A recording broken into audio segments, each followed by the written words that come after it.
Once upon a time, there was a boy whose name was Jack, and he lived with his mother in a dreary cottage.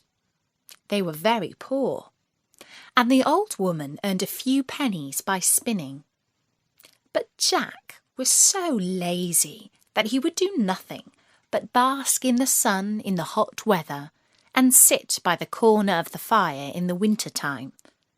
His mother could not make him do anything for her, until at last she warned him that if he did not begin to work for his porridge, she would turn him out of the house to get his living as best he could. This threat finally stirred Jack, and he went out and found a job for the day working on a farm. The farmer paid him 1 penny, but he was not used to having money, and as he was coming home, he lost it as he passed over a stream. "You stupid boy," said his mother. "You should have put it in your pocket." "Next time I will," replied Jack.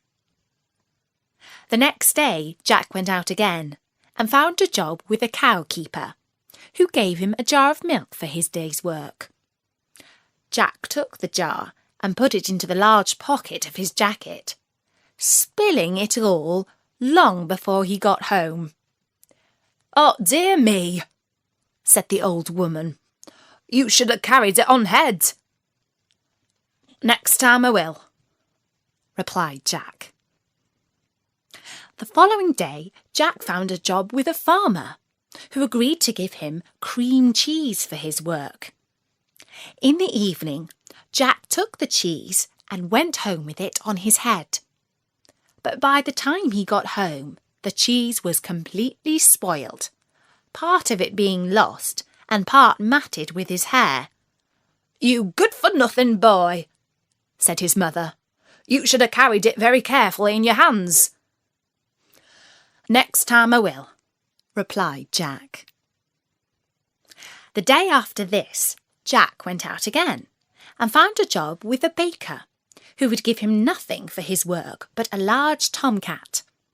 Jack took the cat and began carrying it very carefully in his hands, but in a short time Tommy scratched him so much that he was forced to let it go. When he got home, his mother said to him, "You silly fellow, you should have tied it with a string and dragged it along after you." "Next time I will," replied Jack.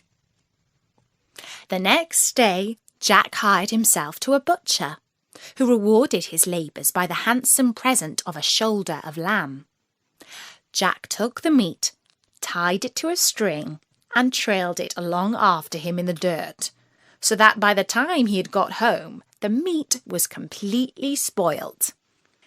His mother this time completely lost her patience with him, for the next day was Sunday, and she had to make do with cabbage for her dinner. "You nincompoop," she said to her son. "You should have carried it on your shoulder." "Next time I will," replied Jack. On the Monday, Jack went out once more and found a job with a cattle keeper, who gave him a donkey for his trouble. Although Jack was very strong, he found some difficulty in hoisting the donkey on his shoulders, but at last he managed it and began walking slowly home with his prize. Now it happened that in a house along his way there lived a rich man with his only daughter, a beautiful girl, but unfortunately deaf and dumb.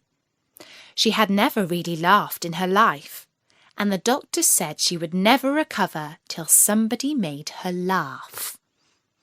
Many had tried without success, and at last the father, in despair, said he would offer her hand in marriage to the first man who could make her laugh.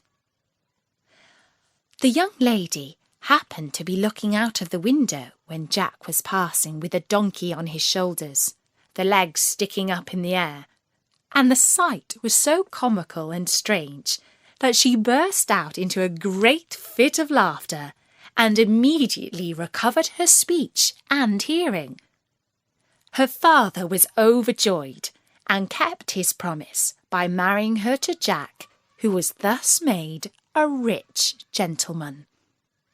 They lived in a large house, and Jack's mother lived with them in great happiness until she died.